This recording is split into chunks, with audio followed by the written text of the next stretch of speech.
Today we're going to discuss stress and coping efforts. So what is stress? Stressors are demands made by the internal or external environment that upset balance or homeostasis, thus affecting physical and psychological well-being and requiring action to restore balance. So to sum this up in layman's terms, right? Stress is something that occurs to you internally or externally, and it creates an imbalance in your body. Okay? And it affects you physically and mentally, okay? Or mentally, I should say. So what's an example of some stress in your life? Take a second to think of 5 of your biggest stressors.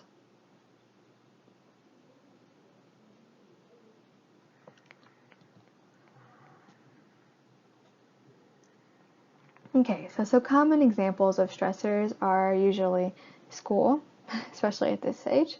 School, money, finances could be very vague, but finances are a major stressor. Family, friends, social circle, maybe you have a significant other, okay? There are lots of stressors in our life, and some of them are more extreme than others.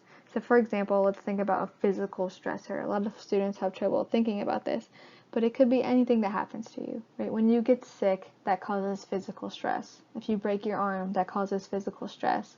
Not to say that mental stress isn't physically detrimental. Okay? When you are stressed, your body is under certain maladaptive functions. Okay, it's maladapting. Your blood pressure increases, your heart rate increases, you're more fatigued, etc. But it's important to recognize a stressor. Okay, stress can contribute to illness through its direct physiological effects or indirect effects via maladaptive health behaviors. So, for example, smoking can cause physiological stress, can also be an outlet for people to avoid stress, and poor eating habits, of course. People cope with this, but it also causes further stress in your body by not providing the right nutrients or providing an excess of calories, increasing inflammation, etc. So what are the effects of stress? Stress does not affect all people equally. Some people live through terribly threatening experiences, yet manage to cope and find positive lessons from stressful experiences. Can you think of any examples of people you know in your life that have undergone a lot of stress and yet are okay right now?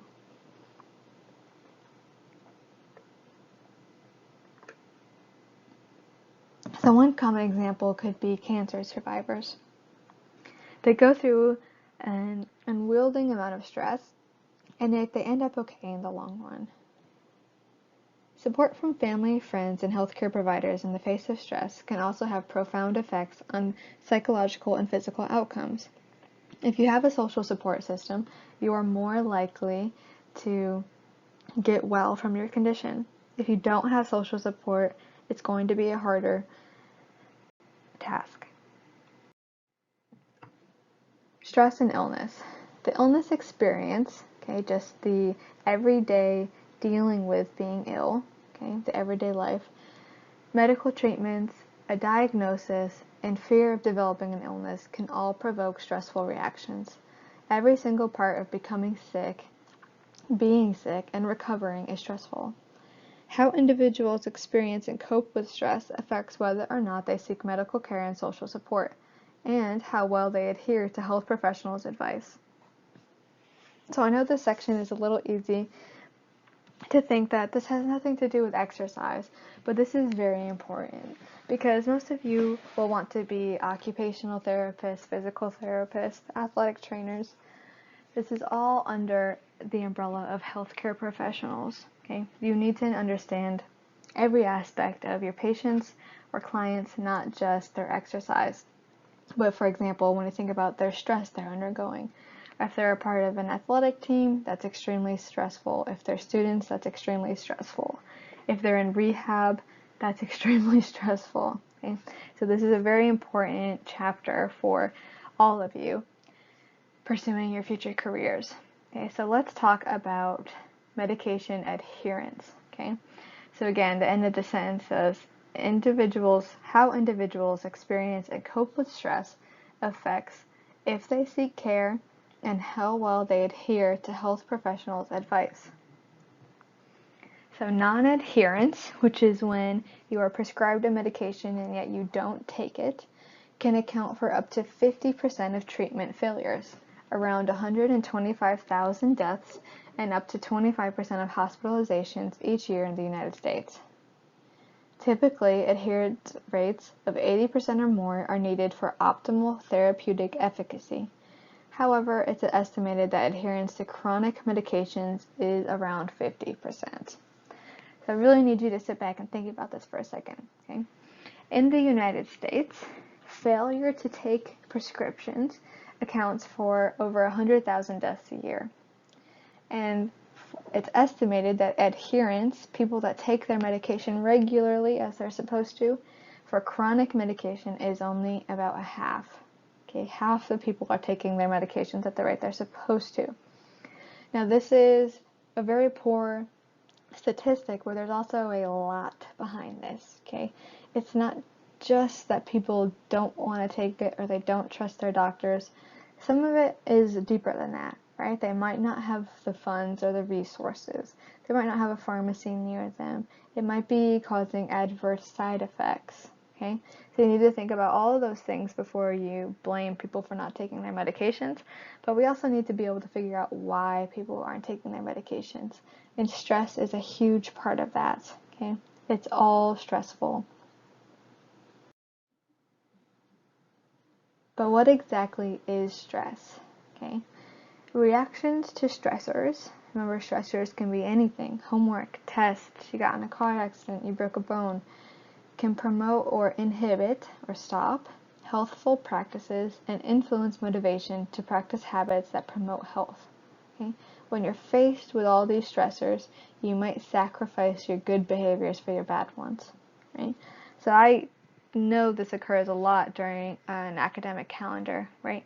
During midterms, people maybe don't sleep as well, they eat more junk food, more convenience food, etc. And it happens again around exams. Okay? So issues related to stress and coping have taken on expanded public health relevance in recent years, meaning we are researching more and more about this to try to understand the big picture.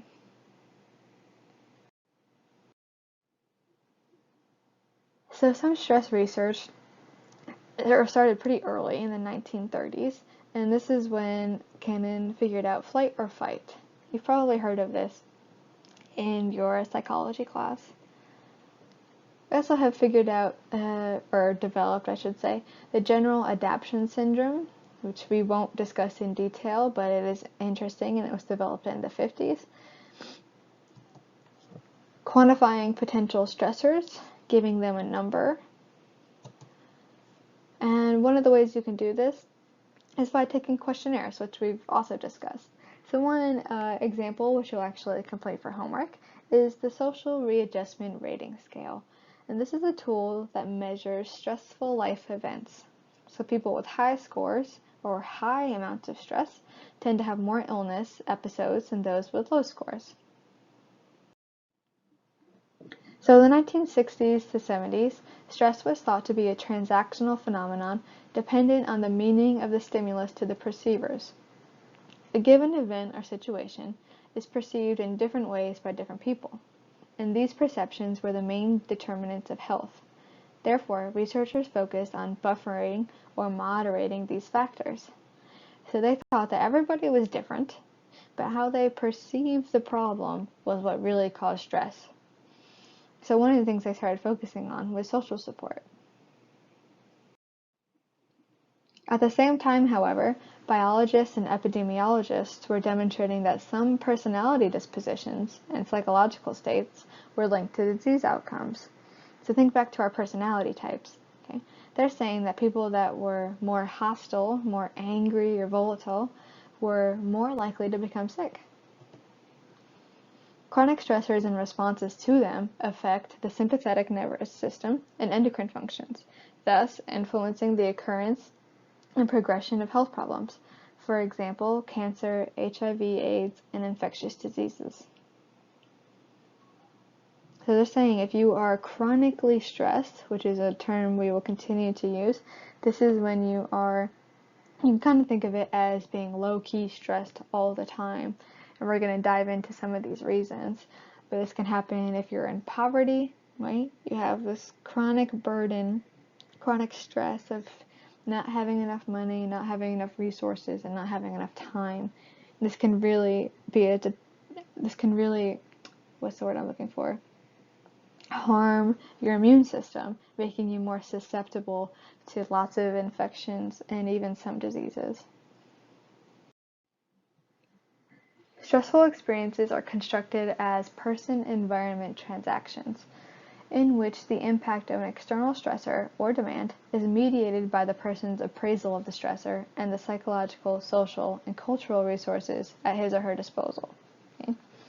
So people innately and automatically appraise situations whether you think you do or not. And we'll break this down soon. So we'll break it down right now. So when you're faced with a stressor, again, this is pretty automatic. You might not realize you're doing it. A person evaluates potential threats or harms. This is known as the primary appraisal. You do this first, as well as their ability to alter the situation and manage negative emotional reactions. And this is the secondary appraisal. Okay?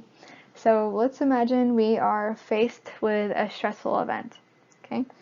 First, I evaluate the threat. How bad is it? The second, I evaluate my ability to change the situation, and I manage my emotional reactions. Okay? So we'll think about a car accident. Okay? Imagine that we got in a car accident as a class. Maybe we're on a bus going on a field trip, right? Or something happens, a tire blows or pops, and we go over to the side of the road. Okay?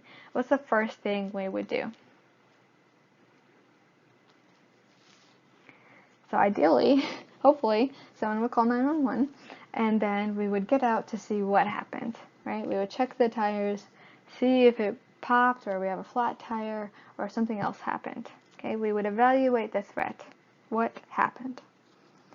Second, we would think about how we can alter the situation.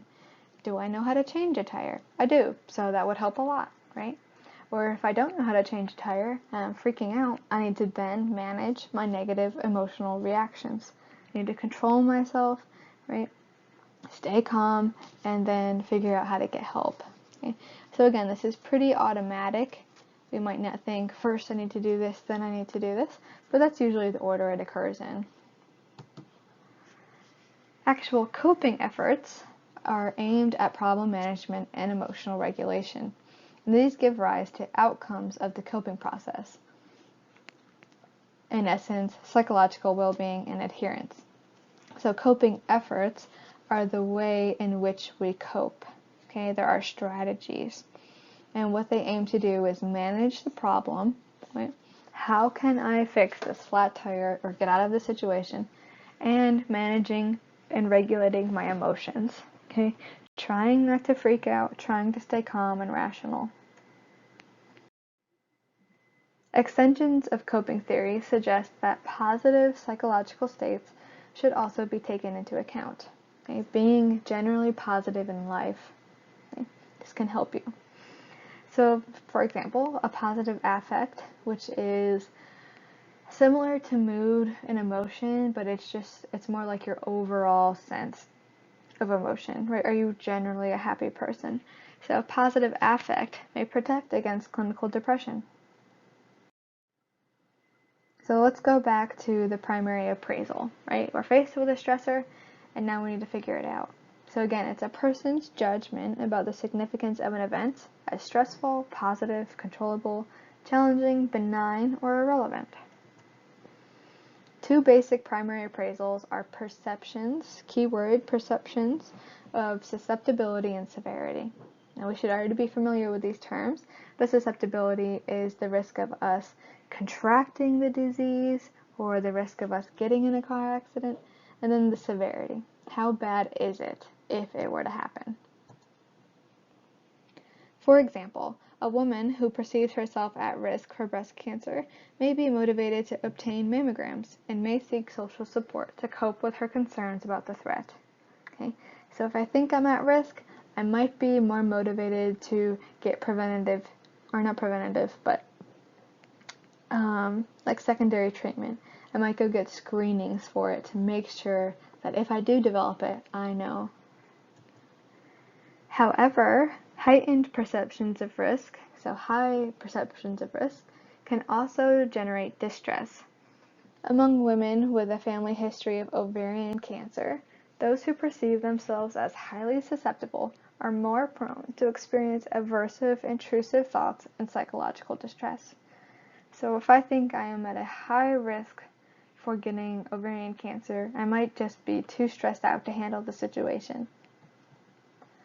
Appraisals of high severity and susceptibility can also prompt escape avoidance behaviors, a paradoxical effect which can reduce adherence. So this would be when people hide from their problems, okay? Like, I know I'm very likely to get it, and if I get it, it's going to be really bad, so I'm just going to completely avoid it, pretend I don't know about it. And this happens more often than you might think.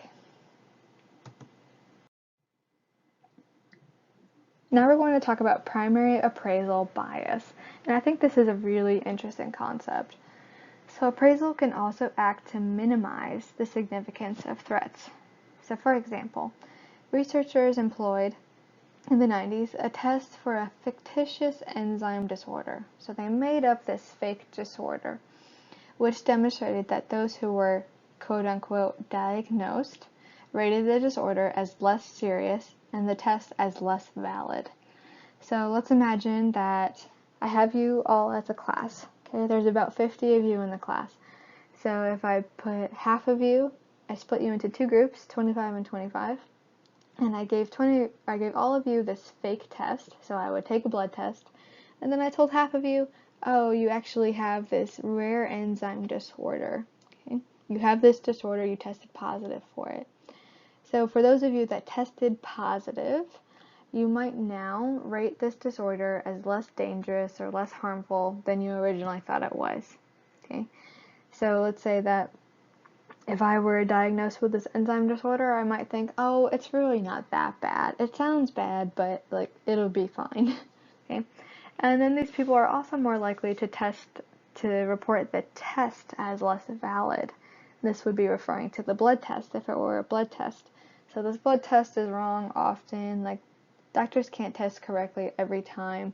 So we would really be minimizing the threat and reducing the stress of being diagnosed. And again, this is the primary appraisal bias. Once you develop or are diagnosed, you might think of it as less harmful. This is very directly a coping mechanism for dealing with the stress. Now, after primary appraisal occurs secondary appraisal. And again, this is an assessment of a person's coping resources and options. In contrast to the primary appraisal that focuses on features of the stressful situation, secondary appraisals address what one can do about the situation.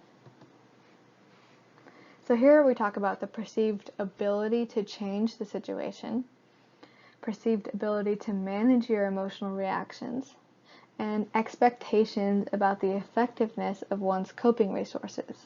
Okay, so how can I change the situation? How can I control my emotions? And are these strategies going to help me? So perceived control over illness may improve physical well-being by increasing the likelihood that a person will adopt recommended health behaviors. So if you have a higher perceived behavioral control or self-efficacy, you are more likely to follow instructions and receive the care you need.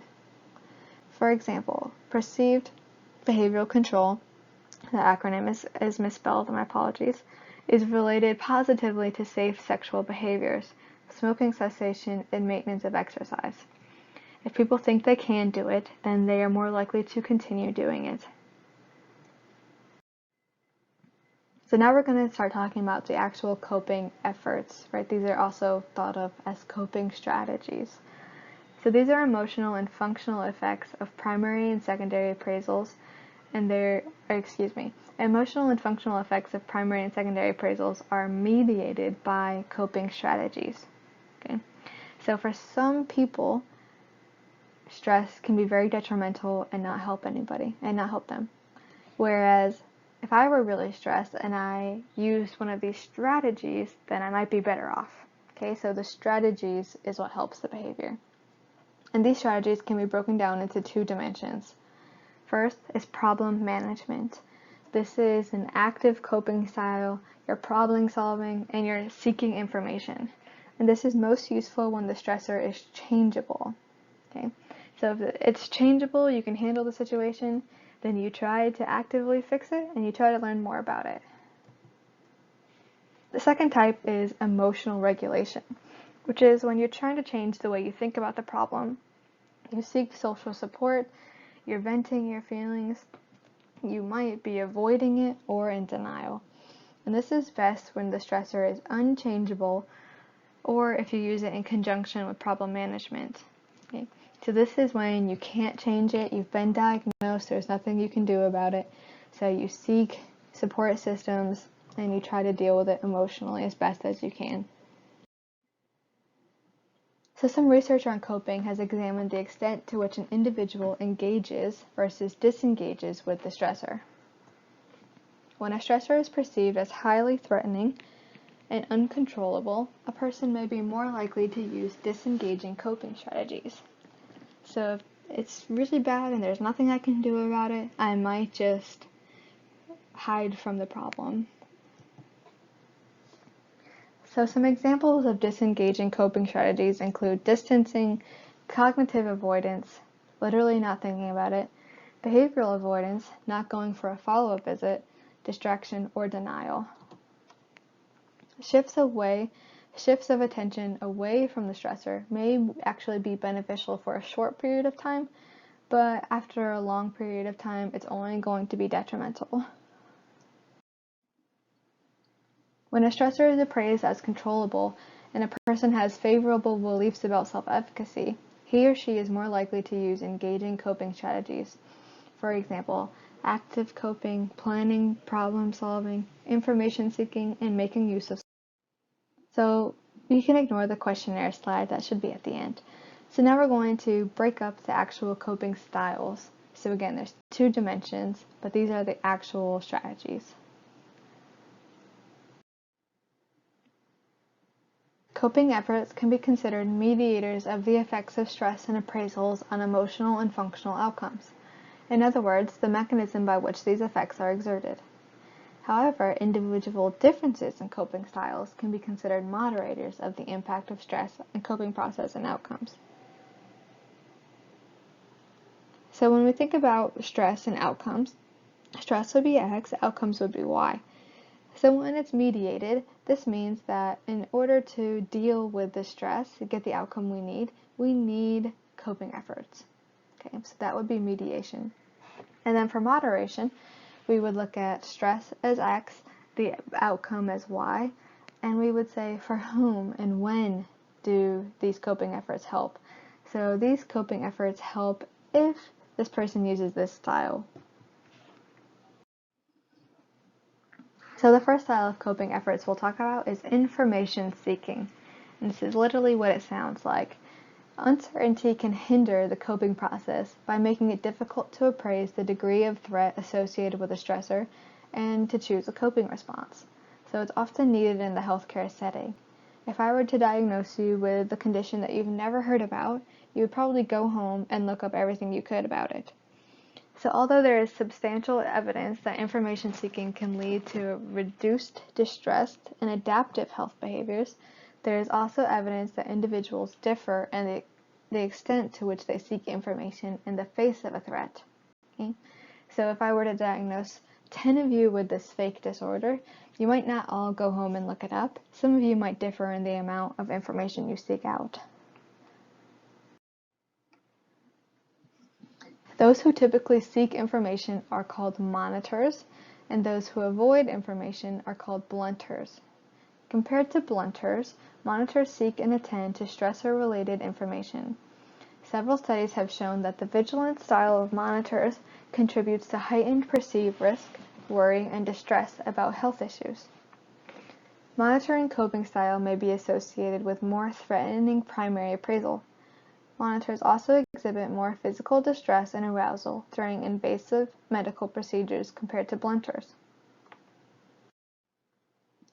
In some situations, monitoring may be more adaptive than blunting. When stressors are short-term and monitors' needs for information are satisfied, active coping is enhanced and emotional and physical stress is minimized. Furthermore, through seeking of medical information, monitors may have significant medical benefits, for example, adherence and understanding, which may play a more active role in medical decision-making and be less likely to regret medical decisions. And you can imagine this is because they're very familiar with the process of their condition. Another coping style is optimism. This is perhaps the most widely studied coping style, the tendency to have a positive, rather than negative, generalized expectancies for outcomes. The expectancies are relatively stable over time and across situations, so you're generally positive you think everything will work out. Direct benefits of optimism on psychological adjustment and quality of life have been demonstrated in prospective studies of a variety of illnesses, including cancer patients and HIV-positive men. As is expected with humans, studies examining this association between optimism and disease outcomes are mixed. Optimism is, however, reversely associated with avoidance. So the more optimistic you are, the less you will avoid the problem. There are a variety of definitions of social support which focus on different concepts. Social support can also be measured in a variety of ways. When we use quantitative data, which focuses on numbers, we focus on the number of friendships. How many friends do you have? How many coworkers do you consider close? Okay, we've been quantifying your social support system. Qualitatively, however, we'll focus on feelings of interconnectedness, appraisals of adequacy or support networks. So do you feel like you have people you can talk to, and how well can you talk to them? Right? How useful are they? Substantial evidence shows the direct effects of social support on well-being and health outcomes. Okay? There is a positive link to social support with health conditions. Stress buffering hypothesis predicts that social support will have a stronger positive effect on adjustment and physical well-being when a stressor becomes more intense or persistent. So this is really important for individuals with chronic diseases where the condition will continue for years and years to come. Having a strong social support system can help throughout the entire timeline of the condition. Availability of confidants could affect a person's perceptions of personal risk or the severity of the illness. These interactions could also bolster beliefs about one's ability to cope with the situations and manage difficult emotions. Social support can also serve as a mechanism for downward comparison, that is, to compare someone or to compare yourself to someone who is worse off.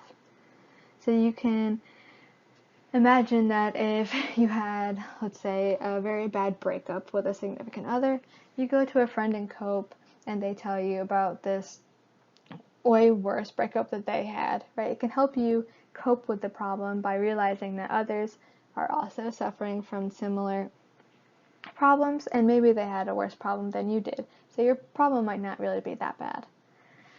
It can also provide opportunities to explore different coping mechanisms and evaluate their effectiveness. So again, sticking with the breakup, let's imagine that you broke up with someone and you're talking to a friend about what you should do now. They might talk you through what they did after their breakup. They got rid of all their pictures, they deleted them from Facebook, so they would provide you with different coping mechanisms. And then you could then test out their effectiveness. Positive psychology examines how people develop and sustain characteristics such as hope, wisdom, future-mindedness, courage, spirituality, and perseverance in the face of significant stress. So a sense of coherence is a strong sense of confidence that the world is predictable and that things will work out well. So having a sense of coherence can be very helpful when thinking about health outcomes. Hardiness is a strong sense of meaningfulness and commitment to self, a vigorous attitude towards life, and an internal locus of control, meaning that you believe you have the power to control situations and you have a strong sense of meaningfulness. So you know what you need to do, and you feel empowered to do so. Purpose in life is actually negatively associated with depression. So the more purpose someone has, the more things they value, the less likely they are to be depressed or exhibit depressive features. People with a strong purpose of life are also likely to experience better emotional well-being. They might be more emotionally satisfied. So let's think about psychoneuroimmunology. So acute stress may lead to enhanced or impaired immune function, while chronic stress clearly has an adverse impact on immune function. Okay, so this is very established in the literature. If you are suffering from chronic stress, you are more likely to develop health conditions. You're more likely to be sick.